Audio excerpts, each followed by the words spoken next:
Hey, what's going on, everybody? This is Travis of Preston, and this, of course, your boy Preston.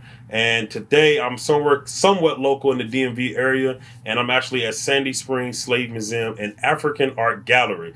I know it's a mouthful. And we have Dr. Boddy here today. How you doing today, sir? I'm good. How you doing? Hey, I'm doing well on this crazy wintry day. So actually, I came out here. We've been talking for about a week or so like that because I really wanted to highlight different African American museums, eateries, just all encompassing that for the month of February and also for the rest of the year. But definitely want to highlight for Black History Month. And I'm glad you took time out of your busy schedule to come. And I say come for me to allow me to talk to you. So anyway, so can you please tell everybody, a little bit about yourself? All right. Well, my name is Troy Boddy, and I am the co-director here at the Sandy Springs Slave Museum and African Art Gallery. I've been here probably started off as a volunteer, and then I got moved onto the board, and then just last year, I was asked to or co-direct the museum and its operations. So I was in education for 30 years, elementary school teacher. I've been a principal. And my last job with Montgomery County Public Schools was the director of equity.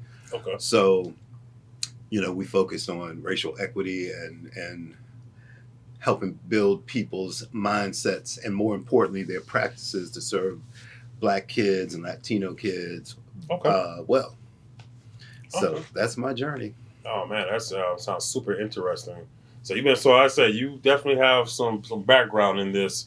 I think that's really wonderful because like telling my wife that I wanted to get into like nonprofits and stuff like that.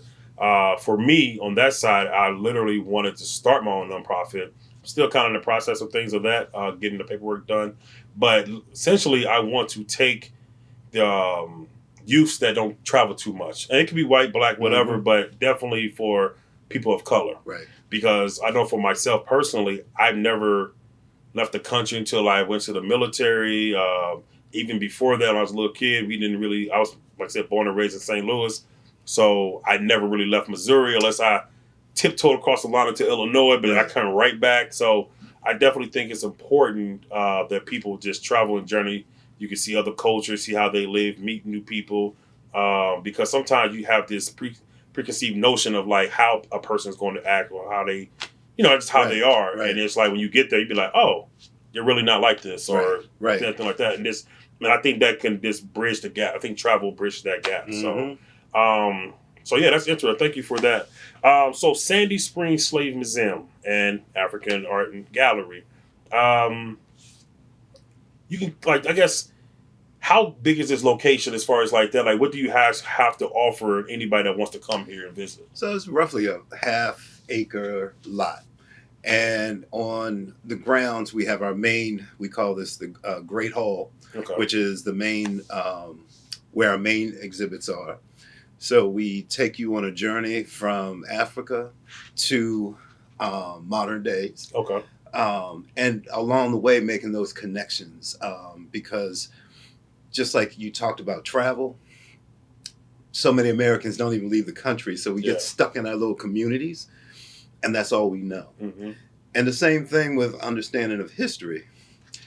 Our schools are not going to teach our kids everything they need to know about, the Black experience. And that's white, Black, Asian, Latino. We don't get those stories. And so part of our mission is to bridge that information gap. And so we take, especially like youths, it's so important to us, on that journey and make those connections between the past and the present and hopefully the future that lies ahead, because we want to see them and we want them to see themselves in that future. Okay. Yeah, I actually like that. Yeah. That was something that was really important to me as a child. My parents really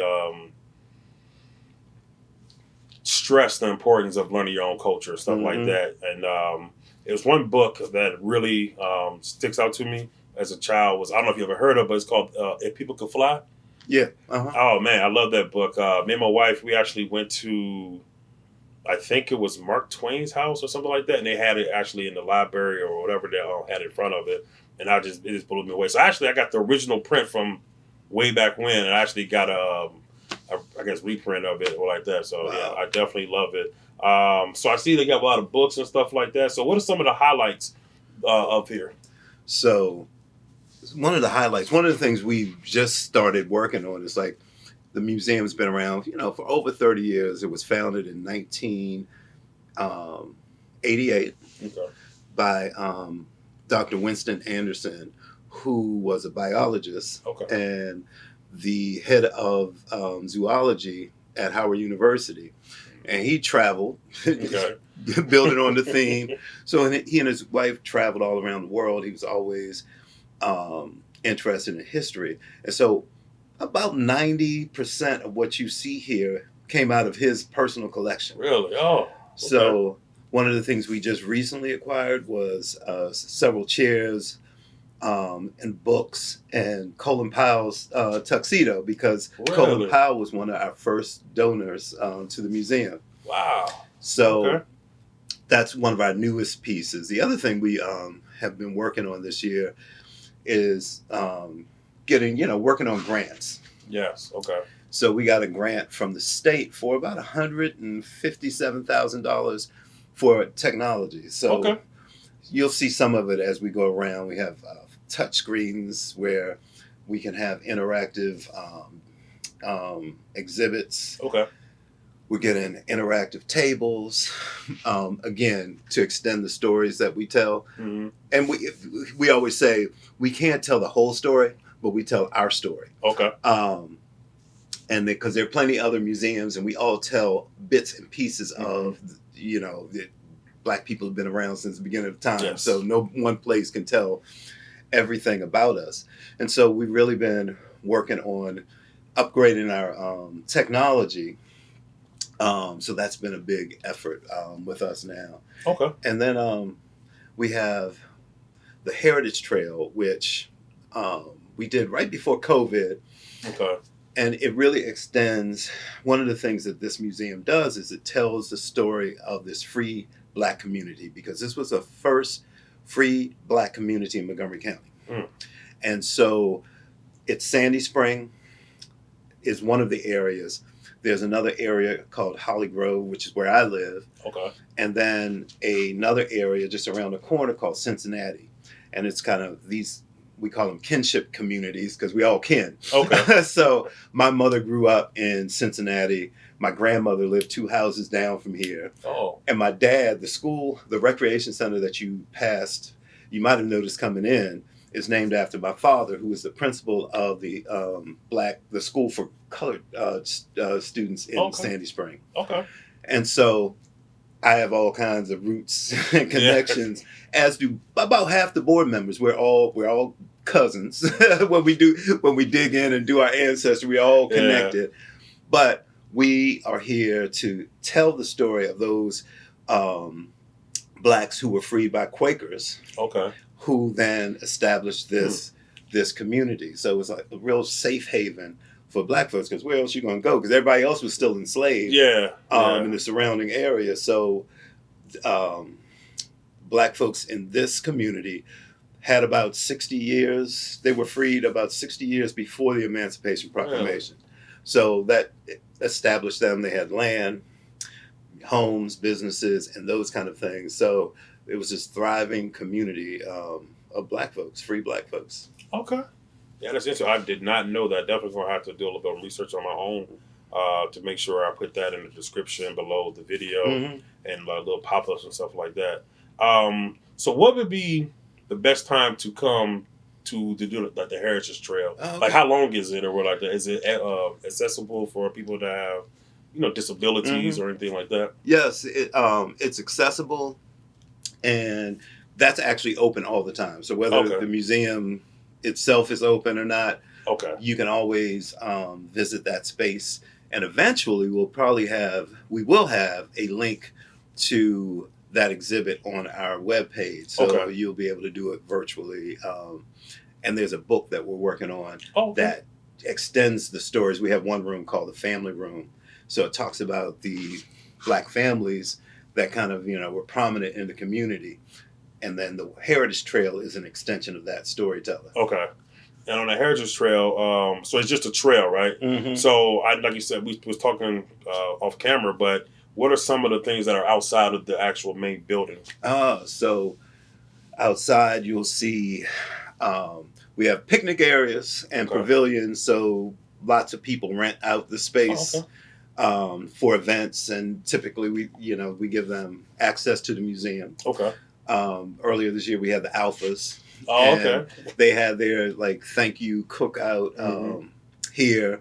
So we have a lot of events like that. So there's also a replica of the Door of No Return. We tell the story of how Africans were kidnapped using so we have a replica of a slave coffle. Oh, okay. There's a replica of Nelson Mandela's hut, which contains African and other sculptures throughout the diaspora. Okay. And an early cabin that wasn't a cabin where enslaved people lived, but farm workers and such. But it's a replica that is from that particular period. Okay. And then again, the Heritage Trail, and we also have an outdoor TV where we do screenings and those kind of things in warmer weather. Okay. Yeah, like I said, I think all that's interesting because, and like I said, I've been to the African American Museum, which is a great museum. Mm-hmm. They put a lot of hard work into that, making sure they show, us, they amplify us. Mm-hmm. But I'm not gonna lie to you. When I went to the African American Museum, I loved it, but it was like. I think 4 or 5 floors, but it was like sadness from the first, the basement to about that third or fourth. I was like, man, this, that was really, had me going. Just very, very emotional on that level. I actually need to go back. I've only been once. But definitely, like I said, I like the more smaller vibe because I'm able to talk to you. I don't think I'm able to talk to the Smithsonian direct, at least not right now, not at this level, hopefully. But yeah, so what is the one thing that you want people to, well, I guess I'll say the one thing, but the major thing that you want somebody to take away when they come visit this place? I want them to be able to see to the extent in which we could tell our journey, to tell the pain, the suffering, the challenges, but also the joy. Okay. The resistance is important. So I want them to not get a watered down version of history, but an accurate portrayal of history in light of all the folks that are trying to erase everybody else's history from the books. Our history is history. It is American history. It needs to be told. So I was talking with a colleague, and he had brought some students here from his school, and he was talking about how kids were going back, and it's like, did you know this happened? It was, it was horrific, and I think everybody needs to know about this. So so it was really cool to hear that the kids got the message. They found it important, and this was not a white student. And had learned all these things that he had never, ever heard before. Wow. After being in school for quite some time. So that's the power of this place. And the other thing you're going to get that you may not get at a larger museum is you're going to get a little personalization. So all of our board members and volunteers are knowledgeable. Okay. And really... you will go on a journey through stories, personal connections, by coming here. And the other thing is just to make the connections between the past and the present. I know I said that earlier, but what I mean is all the stuff, all the political stuff that has happened in the past, happening now, happened in the past. If you study Reconstruction, that period, every time we push forward, they push back on us. And we need to know what's going on because they're playing from the same playbook. Yeah. So we need new strategies Yeah. to keep outwitting, outsmarting, and outlasting that pushback that we receive every time we make progress. And we have made progress. Yeah. But when we do, there's a pushback. Yeah. Well, like I said, that's I agree with everything you just said, and hopefully, actually, I haven't toured the property yet. We're gonna walk around. Hope we can walk around. We can see some things. I'm sure the audience will have a lot of questions throughout this. Make sure you guys leave comments at the bottom, and hopefully I can get them answered, or somebody else can answer them, stuff like that. And like I said, this will not be the first time. This will not be the last time me coming up here, because like I said, I know you said you're gonna have a lot of things for 2023, just different events, and I guess the best way is just go on the website. Yep. Get like a little newsletter. You guys have like that. Yeah. We always, if you join our mailing list, we always send out information. Our website is a good source, and you can always call us and find out what's going on. Okay. So, is there anything big coming for 2023, you think? Or is it like, hush hush yet? So we're going to, as our technology comes in, we're going to have a big reveal. Okay. Because we're going to have some things that... Yeah, I like that. I like that. You got to cite it. We have some things that no other museum will have. I'm definitely coming out for that. I'm so excited about taking this, us going to that next level. We will be celebrating Juneteenth. Okay. It's crazy. I don't want to stop. Juneteenth is actually my wife's birthday. Oh, it's literally June 19th. Oh, nice. I was like, you got a holiday, huh? It's like, so yeah. No, that's cool. So we have a big Juneteenth event. It was huge last year. Really? Okay. We have music and vendors, free tours of the museum. Okay. We featured one of our board members who was born in Houston. Okay. And grew up with Juneteenth, and whose family was there when they read General Order. Really? So we kind of told the story of Juneteenth through his story. Okay. So we'll probably do something similar this year.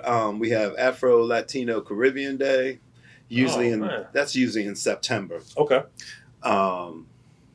And what's our other big event that I know of? We're going to be getting into some concert series. Okay. So some some people going to be doing. Okay.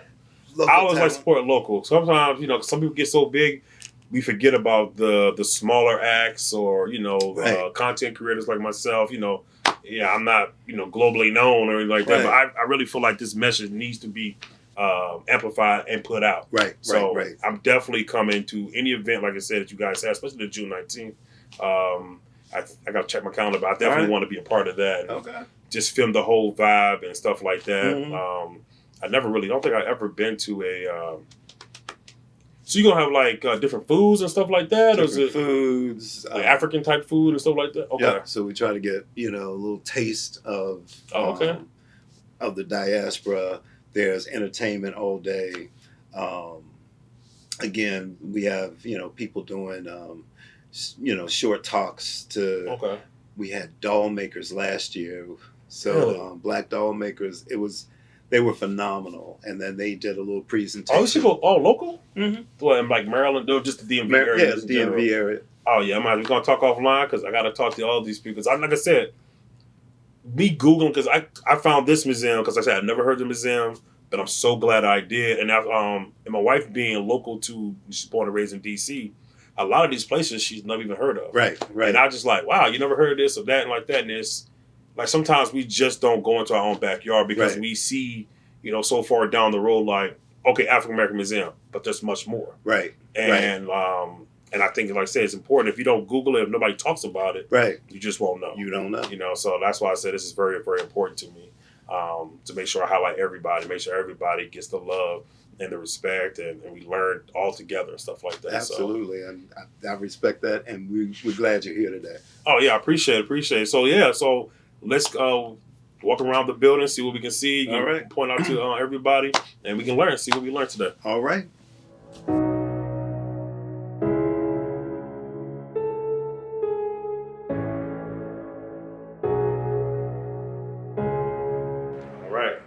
All right, so we're about to start the tour. So go ahead. All right. So this is our chapel.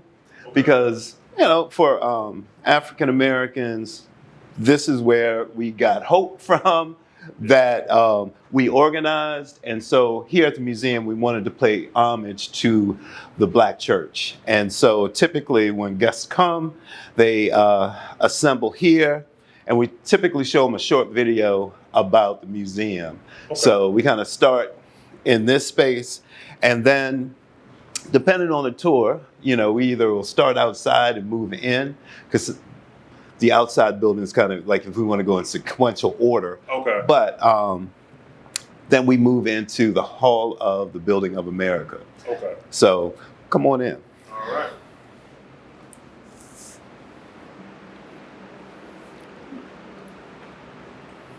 Oh, that's nice. Oh, okay. I see what you're saying. Okay. Mm-hmm. So that's phase one. But, in this space, we talk about the different trades that enslaved blacks engaged in during slavery, and then those highly skilled people, because we don't often get that story that we did all the work. We had all the trades. So when we were freed, we took those trades with us. And so, again, cotton is typically associated with slavery period, but there was also sugarcane, locally corn. Maryland's known for tobacco. Yeah. But we also were cobblers. We made horseshoes. Of course, I know yeah. All you sisters out there are familiar with the hot comb. So it really talks about an entrepreneurial spirit, mm-hmm. and the ways in which we made living. This barber chair, for example, belonged to a gentleman named Baby Bud, okay, who was a local barber. I went to him when I was really young. My dad used to go, and his business was in his home. What I didn't know until later was that Mr. Bud was also a Buffalo soldier, right in our little community. I never knew that. We have several, and then we see especially in old movies, the shoe shine. Yeah. But these were early entrepreneurs. They got to keep all that money, and they had their own businesses, and so Black people thrived when we were able to. But when we got too successful, that's when Klansmen and then white supremacists would come in and burn us down. So we have lots of stories of that happening. There are lots of successful Black towns that are now under man-made lakes and such, because they were wiped out and the Blacks were run out of town. And so again, it's that our story is that of ebb and flow. So we overcome. Yeah. White people don't like it and push back and try to keep us in our place. And that's our story. We move forward several steps and we get pushed back. But this, again, just tells that story and the history of the Underground Railroad, because Sandy Spring was founded by Quakers in 1728. And then later, they realized that enslaving other peoples didn't jive with their religious beliefs.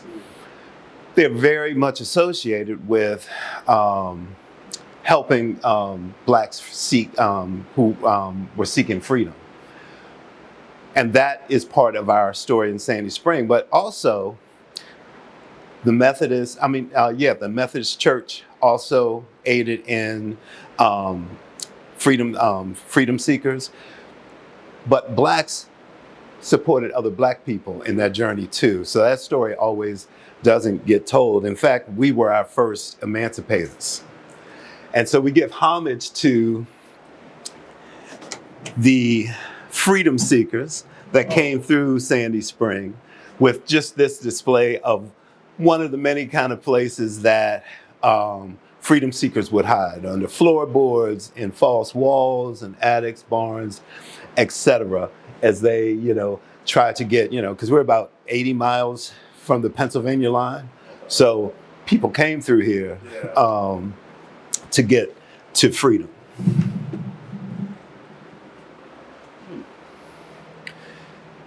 And then these displays are just to highlight the fact that every black people fought in every war in this country.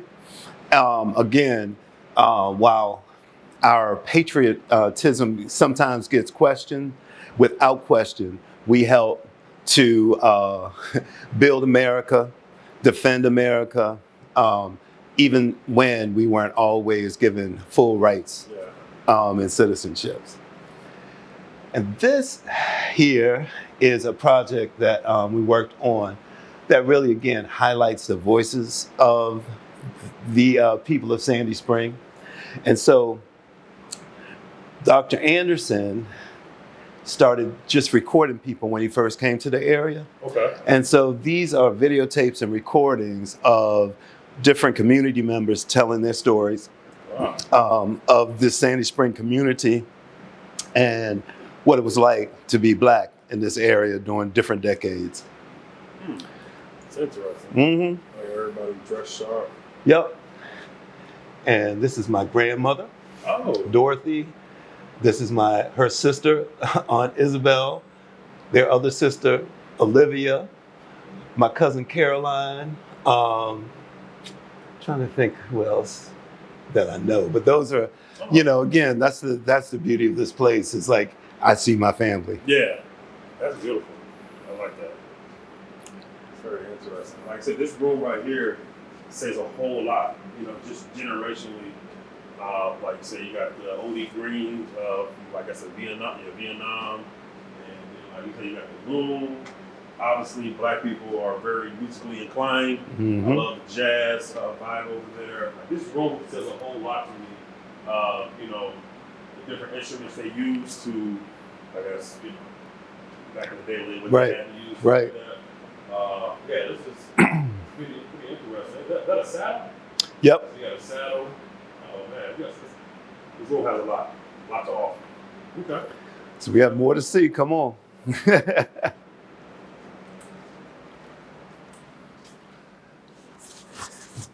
This is our Walk of Fame. And so one of the projects we're working on now, we have a youth board because we're not going to be around forever, and to help develop leadership, particularly in African-American children. But we have students, that are not black, but to develop their leadership, to get them an inside view of what it's like to curate and operate a museum, to lead tours. So we're working with them along with our adult board to update our wall here. So we'll have some new photos and backgrounds that highlight even more prominent figures, many of which they selected. So that's one of our new projects. Wow, that's nice.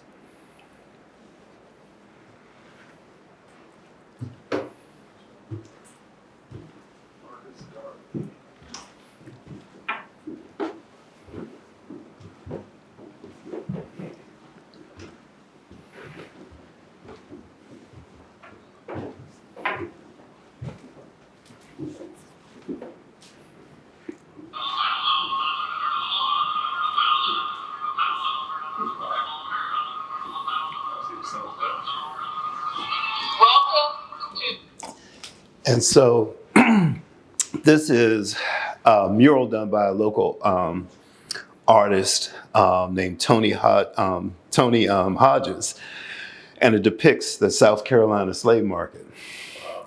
And we call this 2 for 1. And oftentimes I just ask people to just, what do you notice? What do you wonder about this particular image? And people come up with a wide range of things. They notice that most of the Africans and the blacks in the picture don't really have defined faces. They're kind of in the shadows. They always wonder, what, especially younger kids wondering what, if he is he trying to free her, or is he, trying to lock the chains. Most people notice that the woman is pregnant. And I also kind of say this is when Black Lives Matter, because we have value. And so Black women were highly valued, especially when in childbearing age, because of the number of children, or sometimes as they would call, whites would call babies from Black babies back then, pups. And again, it speaks to the inhumanity and seeing us as livestock. And mentally, that's what you had to do in order to justify treating humans this way. But it's also said that 90% of African Americans can trace a family member to the Charleston slave market. That's how bustling it was in the slave trade. Yeah, this speaks a lot. This mural, and I like how the artist, to give it that 3D feel, more feel is with the chains. So I guess you can get a lot of different perspectives, like I said, from just looking at this mural. I mean, notice the guy inspecting the mouth and all that stuff like that. So it does give them, and like I said, like the Black people having their face not as defined, but you notice that this one is, and that, so it does give you a different vibe and stuff like that. So, you can take a lot out of this. And it was based on a Life magazine cover from, what is that, 1956? So that's kind of what the inspiration of this particular mural was.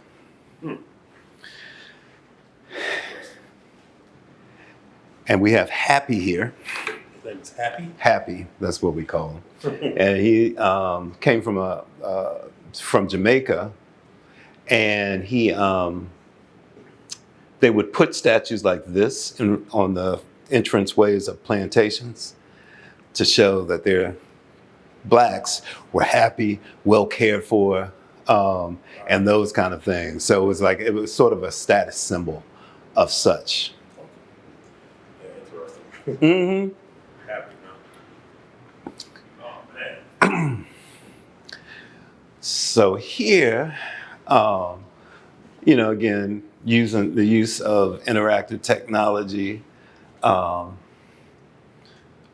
people can take a little quiz just to see what they know about Africa.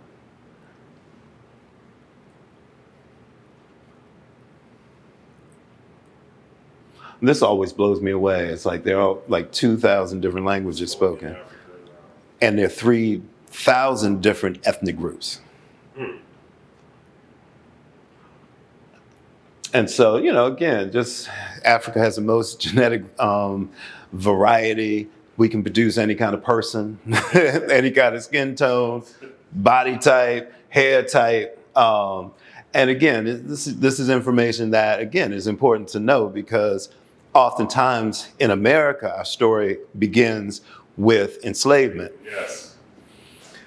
I really do want to get off that narrative that's, the Africans, we didn't exist till like 16 whatever. Right. Let me go back a little further than that. A lot further than that. So I'm like, it's confusing to me, but okay. And this is a mural. Dr. Anderson, not only a scientist, not only the founder of the museum, but also an artist. And so he created these panels on both sides. This one depicts, starts in Africa, moves us to America and the Caribbean and enslavement. This is us making progress. And this last panel kind of just represents us all pulling together and overcoming. This is beautiful. That's why I was like, Black people are so talented. Right. A lot of interesting pieces in there. Yeah, there's a lot. He just did these two, or you did that one as well? He did that one as well. Okay. I forgot about that one. Oh yeah, I'm just taking it all in. Yeah, this is my. Oh, this is from 80. Mm-hmm. Okay. Wow. And I think that lamp, I think Dr. Anderson said it came from a plantation house in Jamaica. I was gonna say it had some type of island type of vibe. Yeah. So we can go into the culture room. Okay.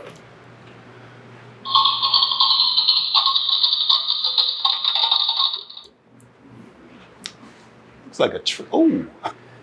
And again, building on that idea of African culture that started well before our, captivity and enslavement, we have the culture room, and again, artifacts throughout the diaspora, that represents different ethnic groups, it's creativity, and the utility in which we created things. So a lot of people just like, oh, African art, but it was more than that. I like to think about it like the old Apple commercials. They're not only beautiful, but they're functional. And so everything we made was beautiful, and it had a purpose. So we have masks from different ethnic groups. And again, they represent, stylistically a little different in, each group. They also use the materials which were local to their habitat. I love these fetishes, which often in Western movies and media, they're demonic and scary. But in fact, they're more similar to the idea of the Native American dream catchers, where they were made to be scary to keep the bad to ward off spirits, spirits away.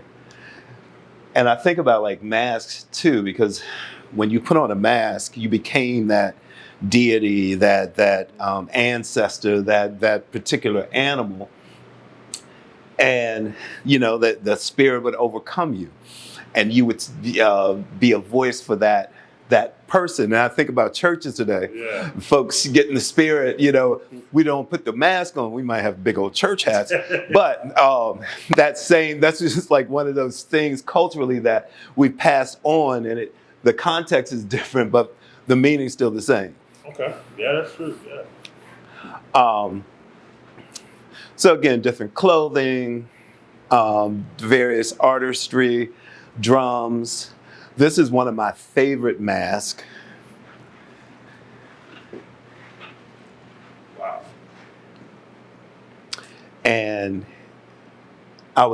it took me a long time to figure out how they wore it. But it would go over your shoulders. Okay. And there are eye holes right here. So I kept searching on Google, and I finally found what it looked like when in use. Oh, this is from you? Okay. Okay. Wow, it looks heavy. Mm-hmm. Oh yeah. Got a strong shoulder and neck. And these are all simple things that, like I said, my mother used to have in her house mm-hmm. when I was little. But all these imagery is, coming back. Right. Oh, you will go. Uh-huh. Yeah. So this was given to Dr. Anderson.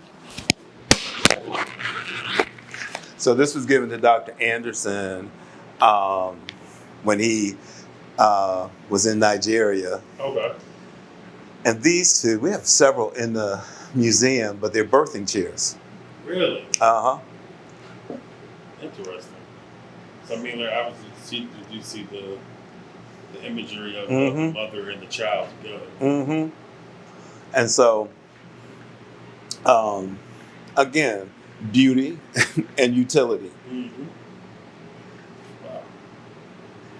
And this dress belonged to Lena Horne. Really? Uh-huh.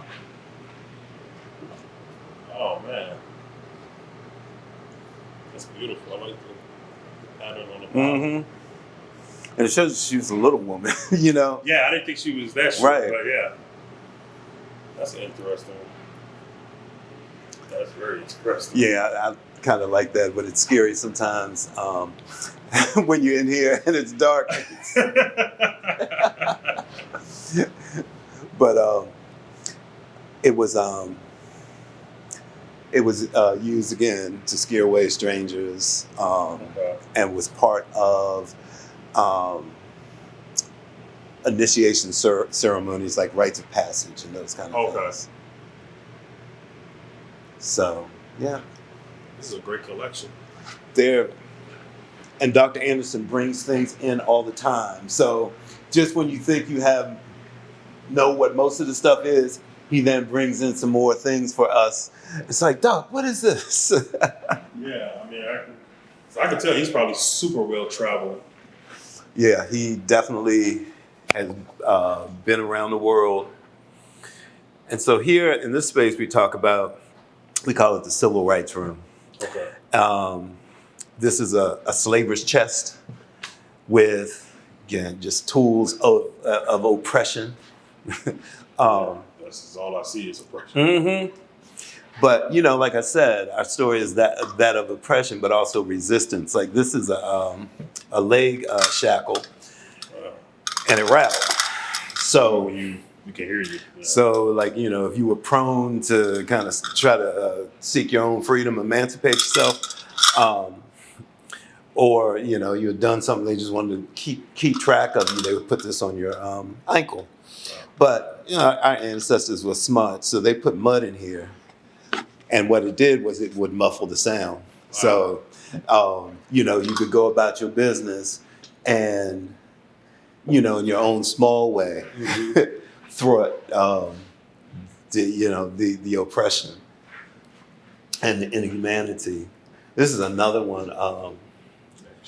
It's a neck shackle, and you wear it around your neck for whatever period of time because there was no rhyme or reason to cruelty and punishment. So it's whatever they made up. But you'd wear it 24 hours, so you had to sleep in that. Wow. And this is a small one. There are much larger ones that I've come across. And they had the hooks because if you were running through the brush or through the woods, They get caught. Mm-hmm. Okay. Wow. So again, you know, I mean, it's like was a lot of thought put into how to oppress and stripping the humanity. Right, just control us. This is another one. Pick that up. Oh man, this thing is heavy. Oh yeah. So if you broke one of my random rules, I would attach this to your ankle and you'd carry this around and do whatever you were supposed to do while carrying that. And so there's a depiction of what it would look like in practice. Wow. And again, no rhyme or reason to the length of time. You know, that's just another variation of it. That's hard. I can't imagine.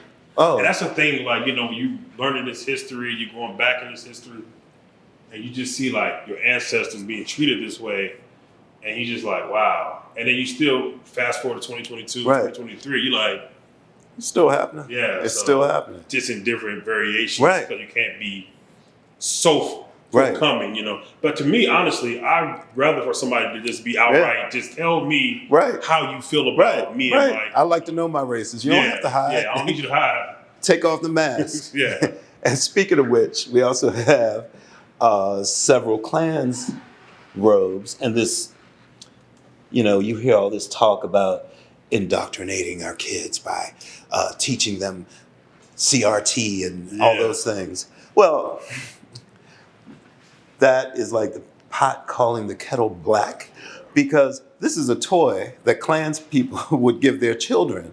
Again, you have to start indoctrinating kids at an early age to have them think that this is okay Acceptable. and that you're superior. Mm-hmm. And so this is just a little toy they would give their children, and they were, To normalize this. right, to normalize So when this. you see mom, dad, whoever Right. in this hood, Right. hey, it's normal. Right, Okay.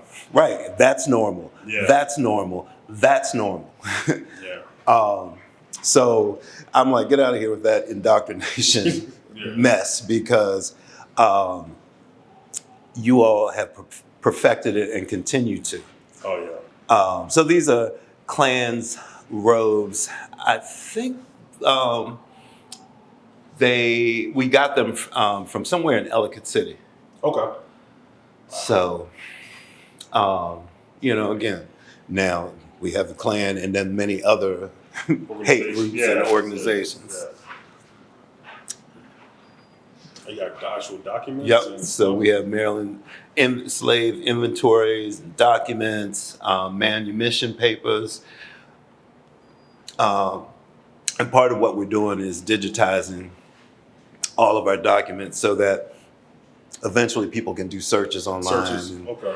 But it does bring it to life when you see, names, ages, and then prices of our ancestors on paper. It makes it a much less abstract. Yeah. And that's the thing, like, too, because I talked to some other people and stuff like that. Like, people, when you really think about it, it wasn't like it was 1,000 years ago. You can't fathom 1,000. 1,000, that's a long time ago.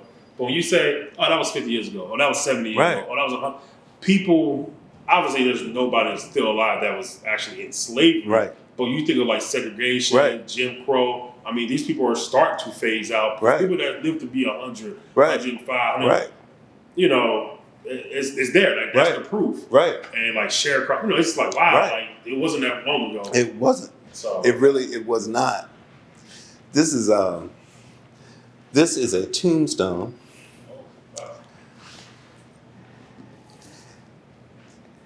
And yeah, just read it. Read what this enslaver said about.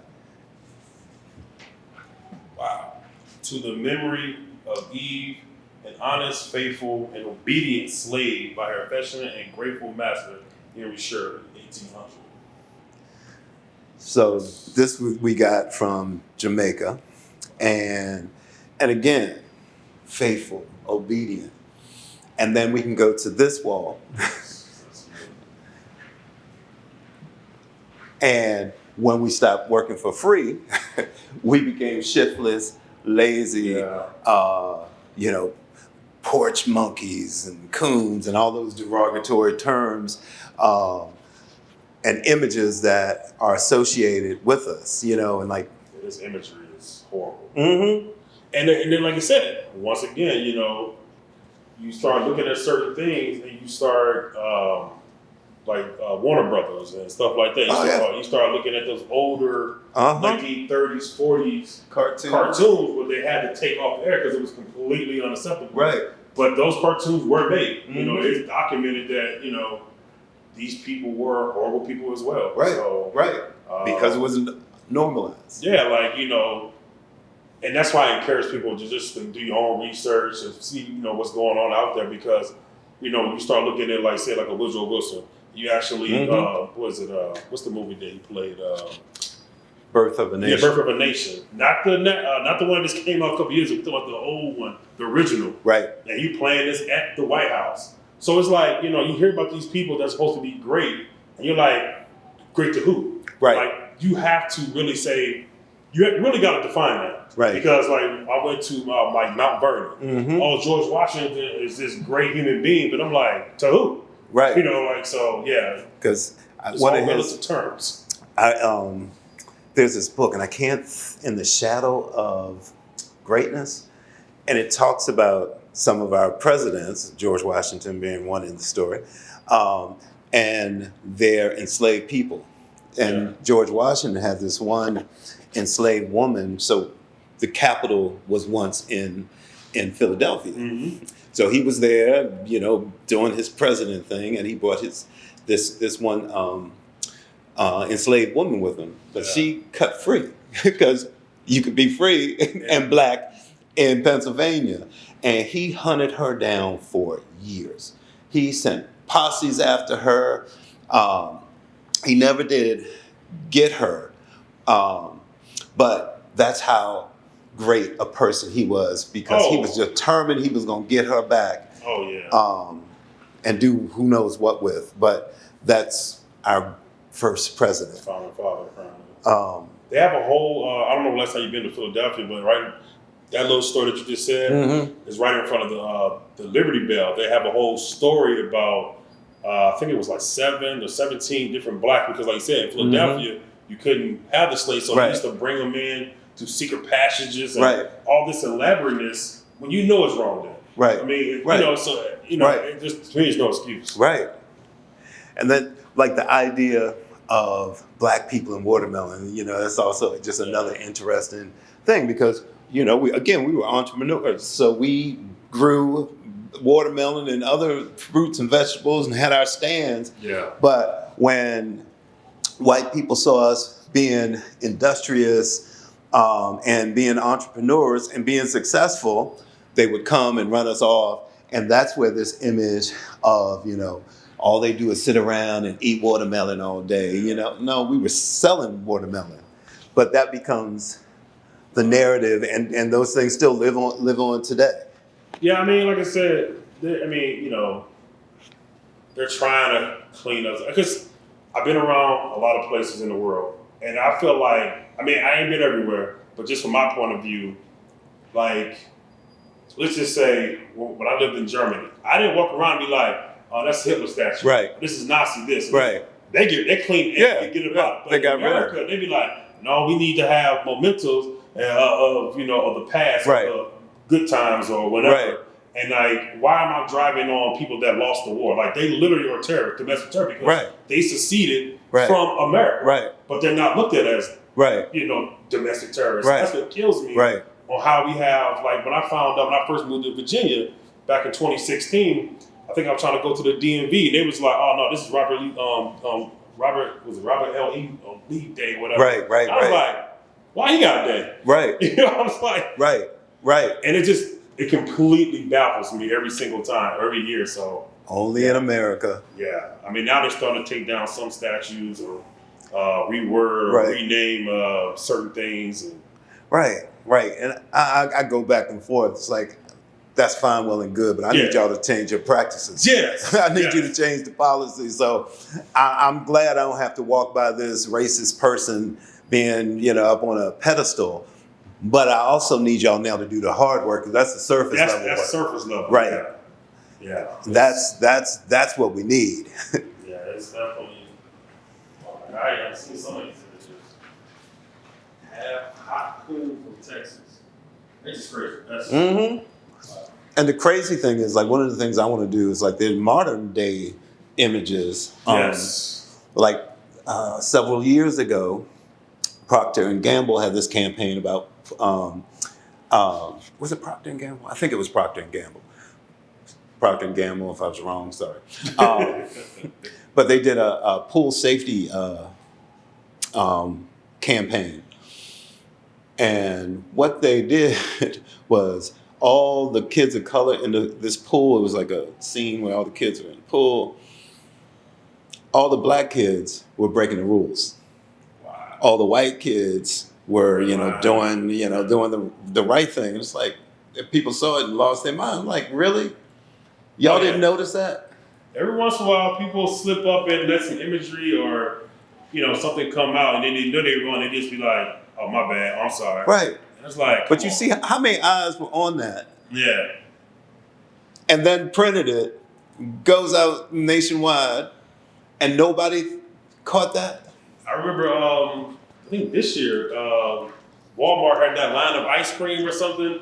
When they was like, and then they quickly, when people really went against it, they was like, oh, we sorry. Right. This wild out there. Right.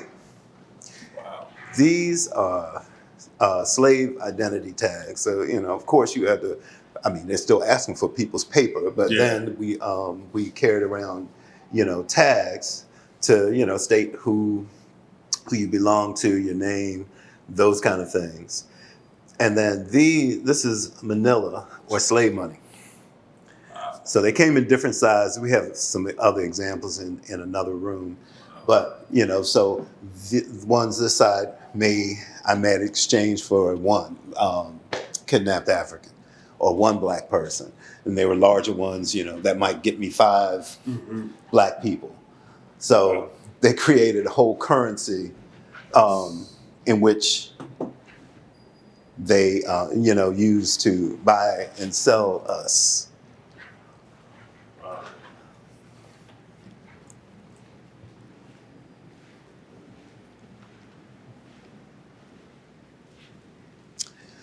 So this is our Hall of Achievement.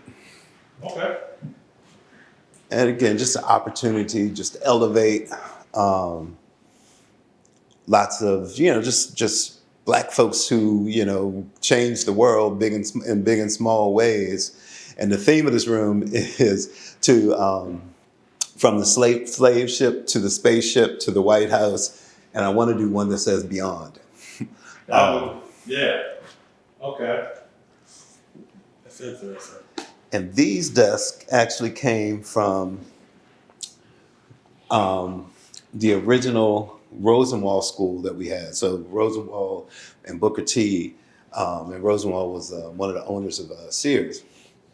And they combined efforts to build schools for black children. Okay. And so Sandy Spring had a Rosenwald school. I'll show you a picture of it in a little while. But that's a school where my dad was a teacher principal. Okay. And these desks came from that building.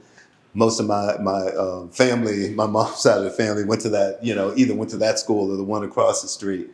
The old stove, wood stove. So kids would bring in wood, and one of their jobs was to put the wood in, keep the place warm. But these are the original desks and chalkboard from that original school. So it's, again, the place is personal to.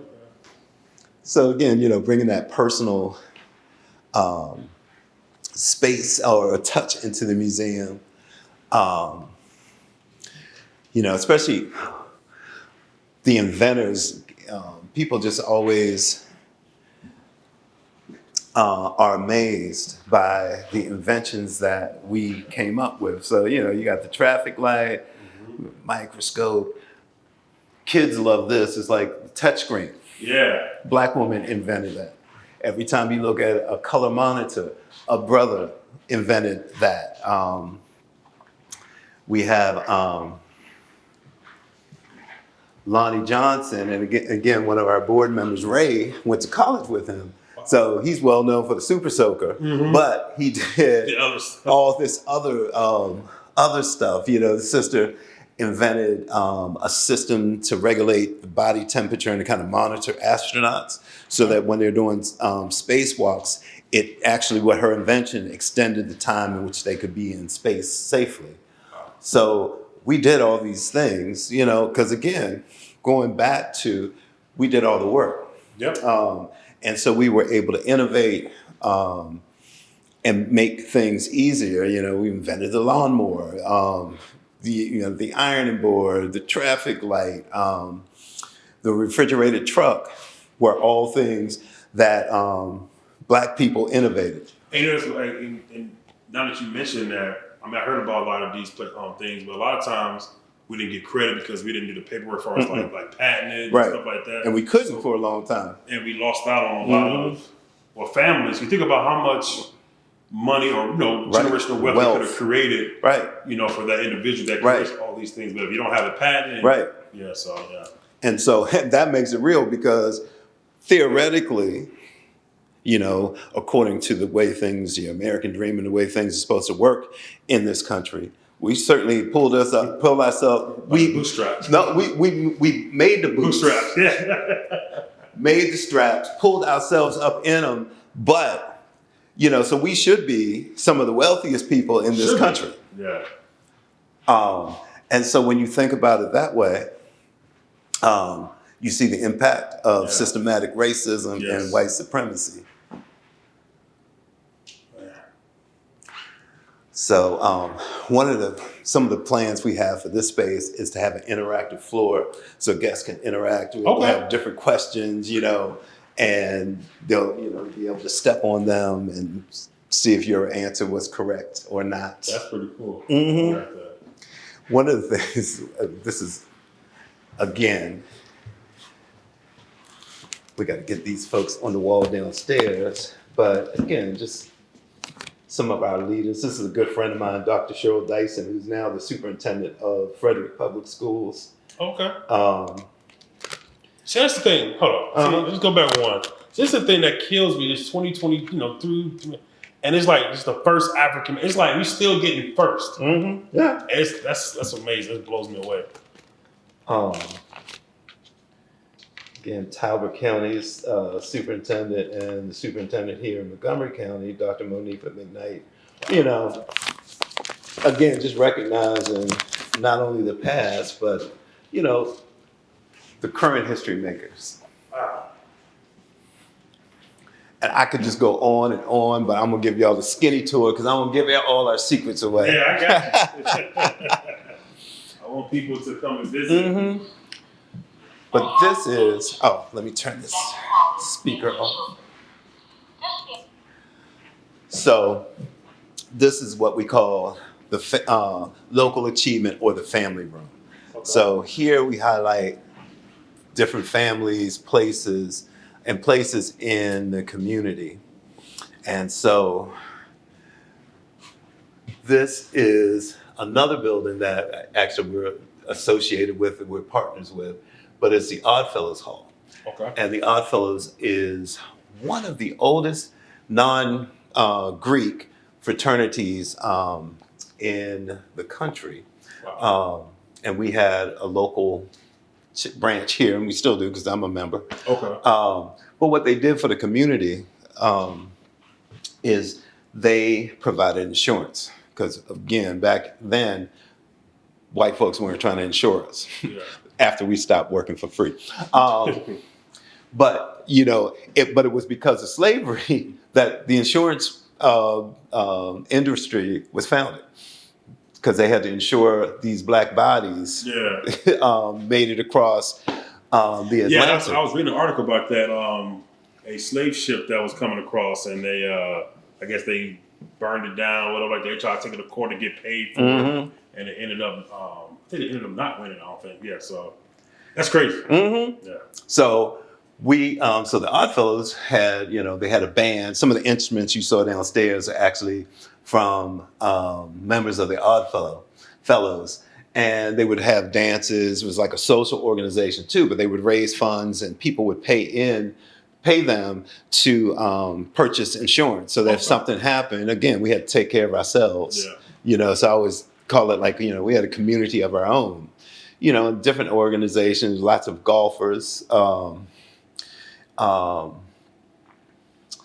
like this just as an educator.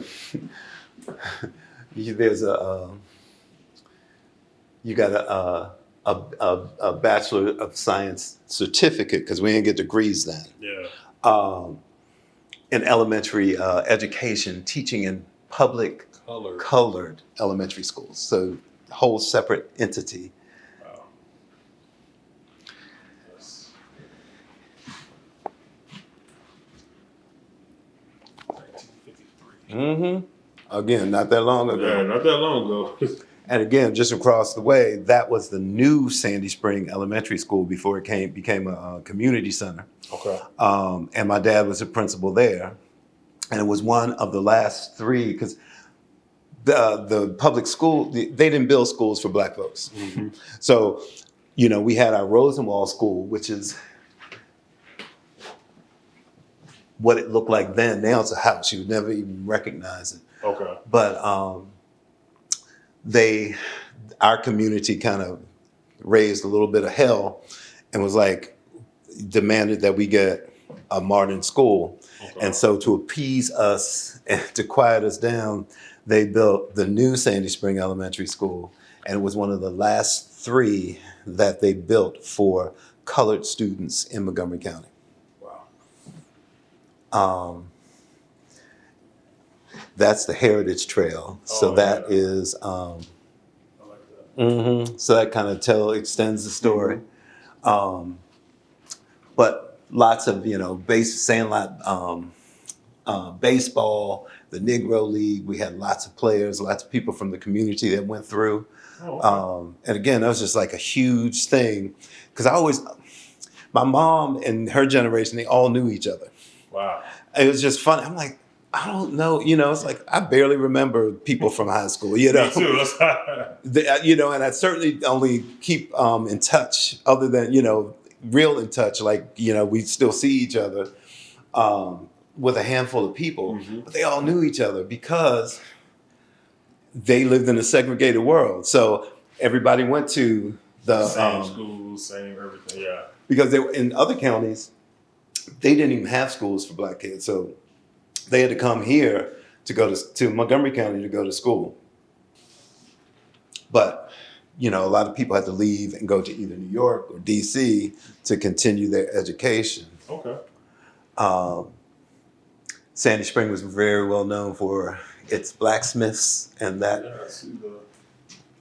belonged to Jerry Bell, whose shop was just around the corner a little bit. Okay. Okay, I see the ship you're saying. Okay. Yep. Okay, I'm definitely about to go out there. Wow, that's nice. Bob Hill was a builder, and from the community, and he built over 200 houses and businesses for blacks. And, he also, went old school with the ledger. So you would build your house and you would pay him over time for it. So he was also the builder and the lender. Okay. And so he built all these homes for, African Americans. Because again, banks wouldn't give us loans. We could put our money in. Yeah. But you couldn't do anything to build your own wealth. And this house actually is right next door. Oh, man. But you probably passed on your way in. You passed some of these. I like how got a lot of houses on the same road and stuff. Yep. Like that. Yeah. Yep. And again, we were talking about the black communities downstairs, and all of these are in those kinship communities. Okay. Wow. That's awesome. So this is him, right? Uh-huh. Okay. Yeah. And again, just, some of the family names, old family photos. Wow.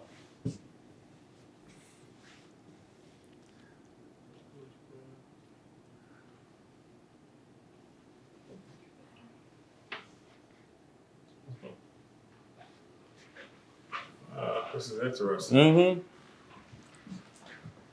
Okay.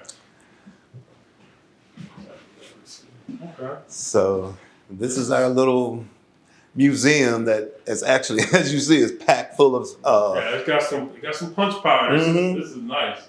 Like I said, I definitely appreciate you taking your time out and showing everybody the museum. I definitely want to walk around a little bit more, take some pictures if possible. So I definitely want to leave with just one thing. Like, where do you see this museum in like 10 years, 20 years? We're gonna have a brand new building. Okay. That'll be bigger, have more space to. One of the things we want to really build up is helping people with their genealogy. Okay. And the work around finding their ancestors. So we have one of our board members who's really proficient at that. We want to have more educational programs. One of my desires is to have opportunities for families to come together through the museum, and we facilitate conversations with between the parents or guardians and the children, because oftentimes the adults don't know our history. And so one of the ways that we help our kids resist is knowing who they are, having a good sense of themselves and their history and where they come from, so that when they encounter racism and the other isms that they will encounter, they'll be able to resist and be better prepared to, be whole, full people. So those are my two big desires, is to really grow this place out and really do something innovative again, where we're teaching adults and kids about history and facilitating those conversations that we may not always have. Okay, I definitely am. Like I said, I'm glad and proud that I found this place. Got in touch with you because I definitely want to see the journey. I'm not going anywhere. I'm being DMV forever. My kids are here, so like I said, make sure you guys come and support if you can. Oh, before I get out of here, how can somebody support if they want to, even if they're not local or whatever? Mm-hmm. Is there a way they can support? You can go to our webpage and you can donate. You can get a membership, and or if this is something that interests you, you can volunteer. So we're always looking for people to help support us in lots of different ways. Okay, that's oh, yeah. That's what I say. No, that's it. Okay, so you just heard what I said. Please go to the website. It will be in the description below. If you've already been here, please let me know what y'all thought about it. Would you come back? Please come back. Support, right? Because you said this is a nonprofit, so you know all the help helps. Like watching videos like this and telling everybody. All right, so like I said, this is Travis Preston signing out, and I'll see you guys next Monday. Peace.